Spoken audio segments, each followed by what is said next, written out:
E aí, para a gente entender isso,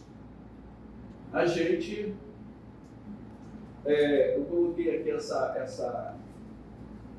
frase do Engels, uma frase significativa de um texto.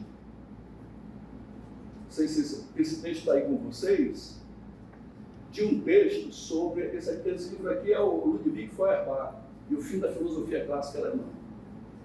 Quando ele vai trabalhar a produção do conhecimento moderno e mostra isso aqui. O grande problema de toda a filosofia, especialmente da filosofia moderna, é a relação do pensamento com o ser. É a relação do ser humano com o ser que ele quer conhecer, qualquer ser que seja. Essa é a questão. Eu posso conhecer? Como posso conhecer? Essa é a questão primária nossa. Vocês têm um objeto de pesquisa? Como é que eu vou conhecer?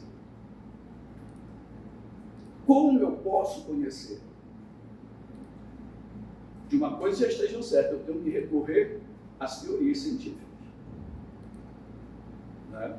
Eu não posso fazer aqui, conhecer o meu objeto, em pesquisa, com os olhos de mãe. No dia que vocês me encontrarem uma mãe que diga que o filho dela colocou o filho do vizinho a perder, eu mudo de opinião. Não posso conhecer pelos olhos da vovó. Não posso conhecer pelos olhos da rezadeira. Não sei se aqui chamam um matozinho chamado vassourinha. Lá em Manaus é vassourinha. Aqui também, né? Olha,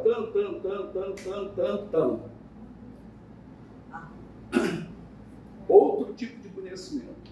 Ninguém vai fazer, a gente vai ter que recorrer às teorias. O que eu faço quando passo no Enem e vou fazer um curso? Eu vou aprender o quê? Eu vou aprender uma ciência. É com ela que eu devo me virar, os meus olhos, me virar para fazer ciência. Os meus olhos deixam de ser meus olhos, minhas mãos, todos os meus sentidos deixam de ser os meus sentidos para se tornarem a expressão de apreensão da realidade por esta teoria, ou por estas teorias, dependendo de como é que eu vou fazer a minha bruxaria entre as teorias. É por isso que ele vai dizer, esse é o problema. Esse não é só o problema da moderna. Esse, como vocês vão ver, é o problema desde o início do processo de criação da ciência. Primeira questão. Então, nós estamos aqui. Doxa. Eu gosto dessa palavra grega, mas tem uma palavra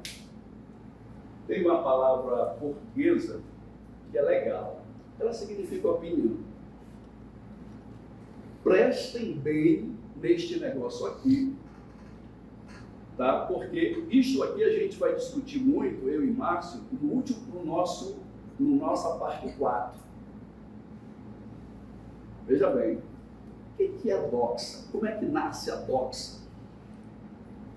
A doxa é a tentativa do ser humano explicar as coisas a partir de suas percepções individuais. Observem bem, a partir de suas percepções individuais. Se vocês estudarem todo o conhecimento que vamos pegar aqui 1.200 anos antes de Cristo, a Ilíada e a Odisseia, já 800 anos antes de Cristo, vocês vão ver que aquele conhecimento fantástico, que a gente chama hoje de mítico, é o conhecimento da realidade do mundo por meio daquilo que a gente chama, desde lá, de grandes narrativas. Ora, as narrativas são uma expressão individual, uma concepção individual tua realidade é a forma particular como você vê a realidade. E a forma como você é particular, mas esse particular, ele está dentro de um contexto social, cultural e histórico. Eu não vou expressar um tipo de conhecimento que não esteja ligado à minha cultura, à cultura daquela sociedade. Por isso que hoje, quando a gente fala no conhecimento mítico, hoje mesmo, e nós aqui na Amazônia temos muito disso de conhecimento mítico, né? Ele é um conhecimento válido dentro daquela circunstância daquela sociedade ou daquela comunidade. Mas não vai ser válido para a nossa comunidade, por exemplo. Porque nós nos baseamos em outro tipo de conhecimento. Tá? Então, a doxa, vejam, é um conhecimento, uma expressão, ainda que seja no âmbito de uma cultura social, de uma sociedade, ela é a expressão individual, particular de alguém. Diria, para utilizar o termo de hoje, subjetiva da realidade. Ora, quando esses conhecimentos chegam aos pré-socráticos, eles, olha, nós temos que chegar a um acordo. Se cada um explica a realidade de uma forma diferente, nós não vamos chegar a um consenso. Nós precisamos buscar explicar as coisas a partir daquilo que nós concordamos que seja a realidade. A realidade não pode ser uma coisa para você, outra para você, outra para mim. A realidade, ela é aquilo que ela é, independentemente da nossa opinião. E então se busca, toda a questão dos pré-socráticos é buscar explicar a natureza, principalmente, a partir, observe os termos, de sua unidade e de sua pluralidade. Veja, unidade e pluralidade. Todos eles vão dizer uma coisa fundamental. Tudo tem uma unidade e se expressa de diferentes formas.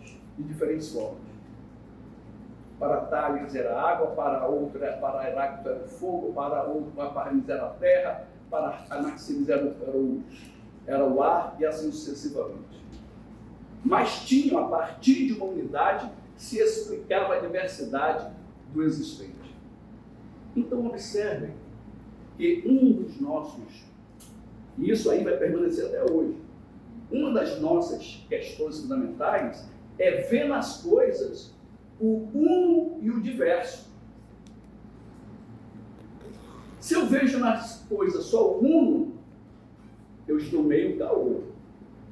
Se eu só vejo o diverso, eu estou meio caô. Porque a partir dali a gente vai chegar a uma conclusão que tudo tem unidade e diversidade.